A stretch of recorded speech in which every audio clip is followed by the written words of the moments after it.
Hello, everyone. Welcome to today's episode of ESG Climate and Money Show. Today, we have very special guest.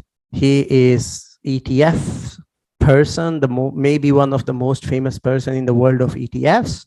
And we are going to build today stories about the ETFs, and there is going to be a lot of interesting discussion about the ETFs and what happens when the ETF have this ESG dynamics come into it. But I would say welcome to our guest, Mr. Herbert Blank. Welcome, Herbert. Hope you're well. And can you please introduce us a little bit? Thank you. Thank you very much for having me on the show, Sonny.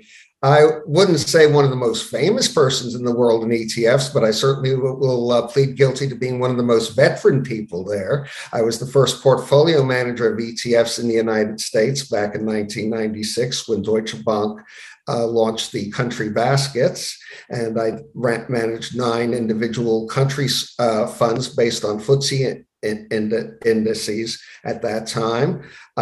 Fast forward to 1997 to 2000, and I helped launch the iShares, was on the lead external consulting team for the iShares for what was then called BGI, now part of BlackRock.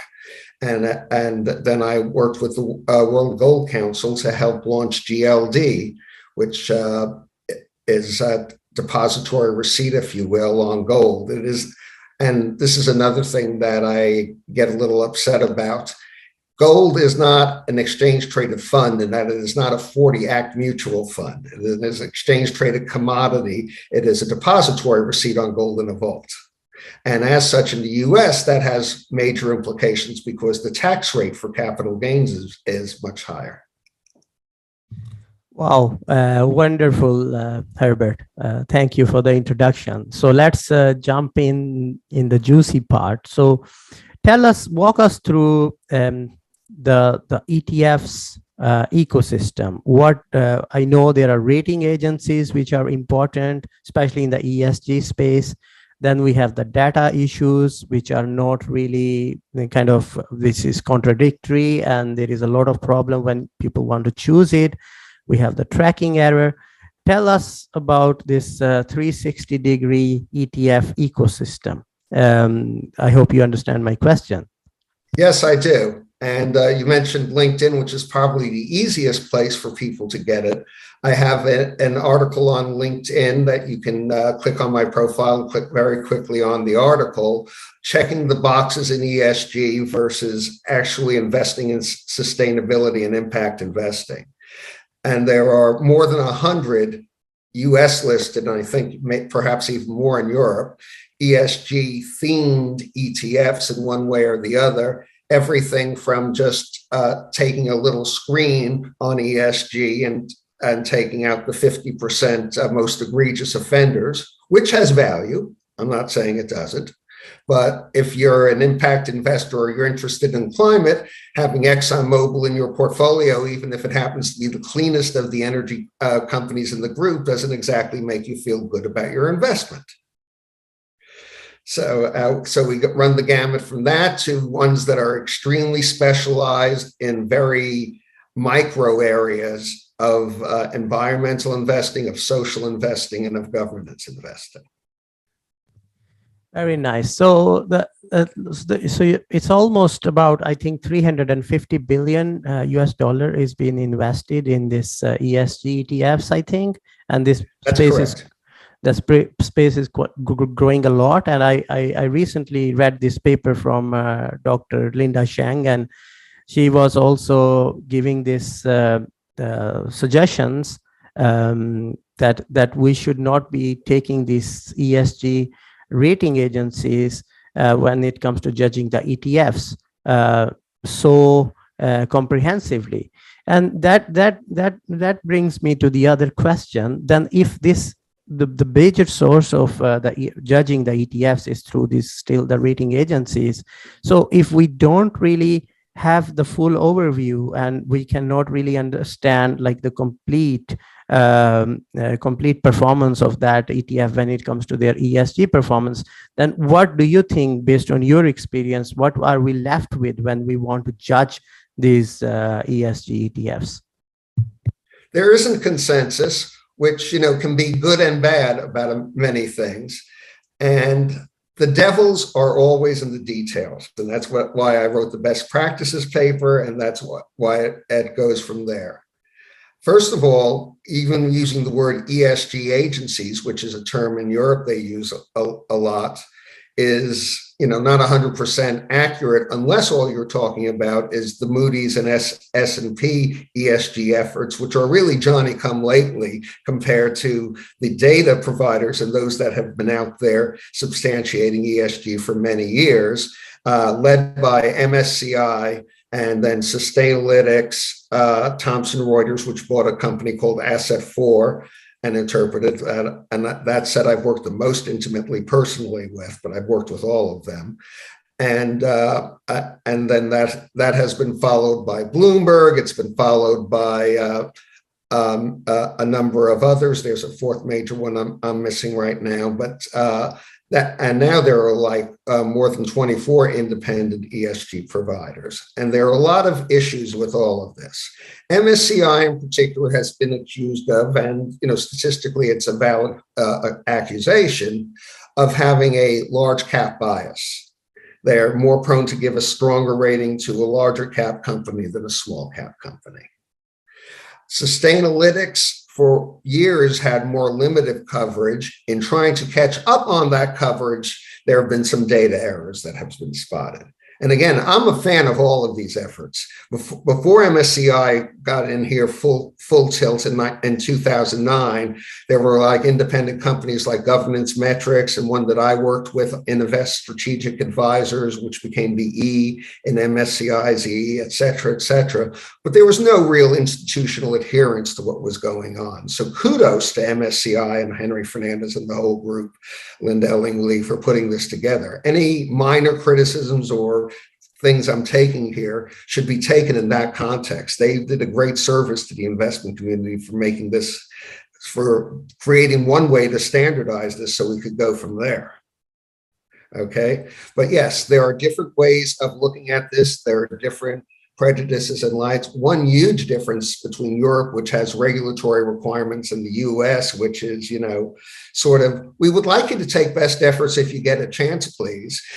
In the US, most mid-cap companies and small-cap companies can still get away with the excuse, oh, we don't produce sustainability reports and we don't answer questionnaires because it's just too expensive for us to do so. Which, in a global developed markets context, sounds ludicrous, and it is, but US is still late to the party, and the standards being kept here and the doctrines being kept here are very much behind the curve, even if the massive amount of money we have is ahead of the curve, or is. I absolutely agree. I absolutely agree. It's because all these the ratings are being built upon how much the companies are providing the data, and of course if they are not interested to provide the data, they take it as a waste of time. Then of course there will be bias build up in these ratings eventually. Really agree on this, but now there are. Yes, so if I may just interject, Sonny, to finish a thought. When you use the word agency in Europe, it is a different, and most Europeans I know do, it's a very interesting kind of thing, because since these frameworks have been adopted into the laws and the regulatory in Europe, yes, it can be thought of as agencies. Mm-hmm. But here, and how they originated, these are just merely data providers that never sought necessarily to become regulatory agencies. That's very, very interesting. Very different from S&P and Moody's, right? Which which became, front and center of the financial sector meltdown and the poison assets debacle in the 2007-2008 area, where they basically prostituted their imprimaturs in that area. Yeah, this is very, very interesting insight, especially comparing the Europe and US in this context.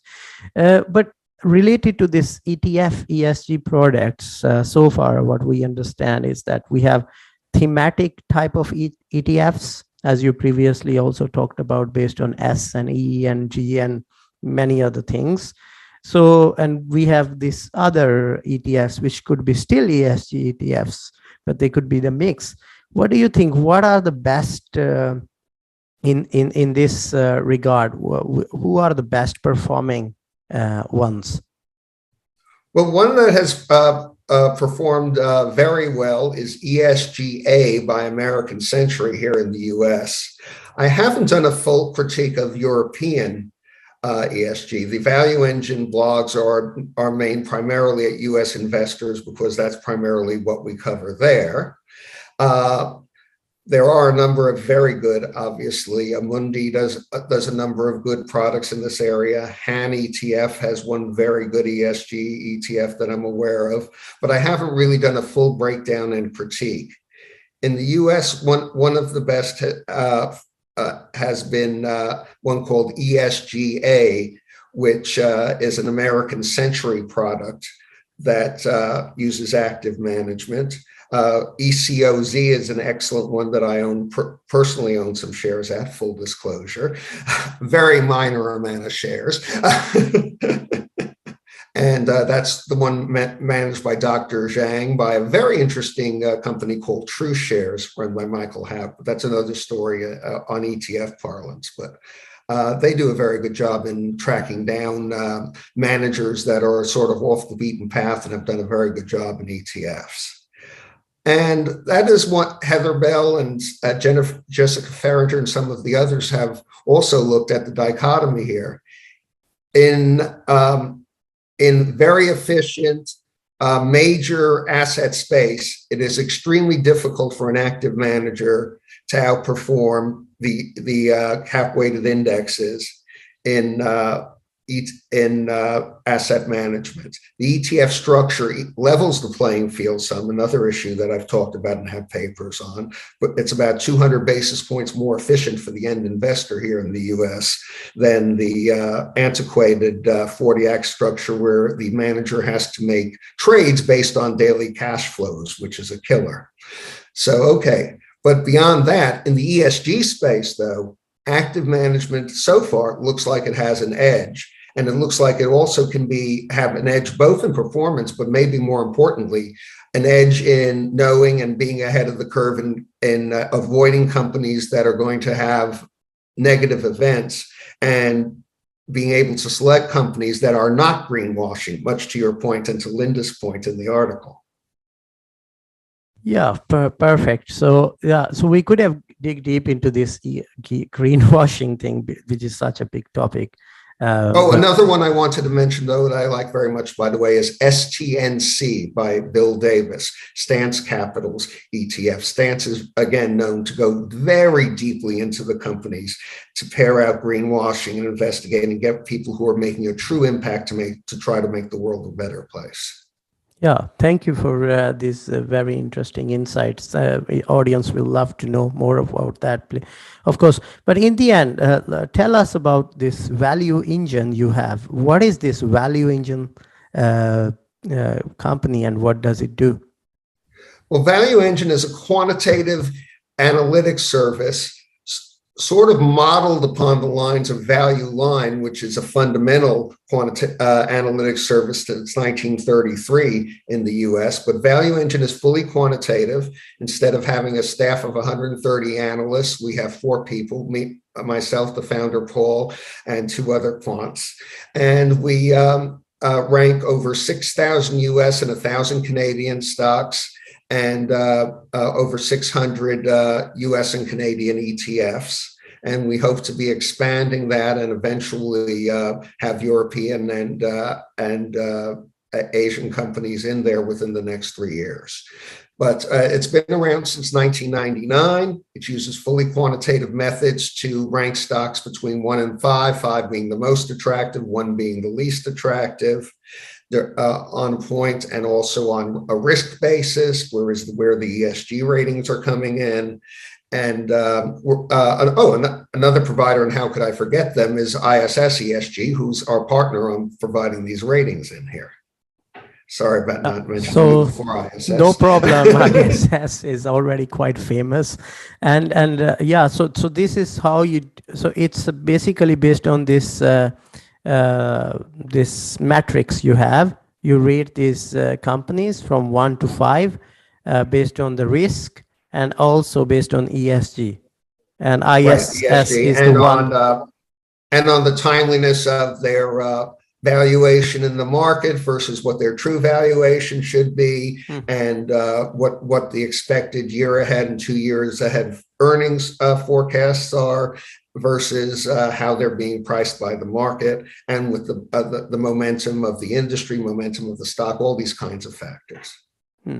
Yeah, I'm afraid it was so interesting discussion, but all good things come to an end.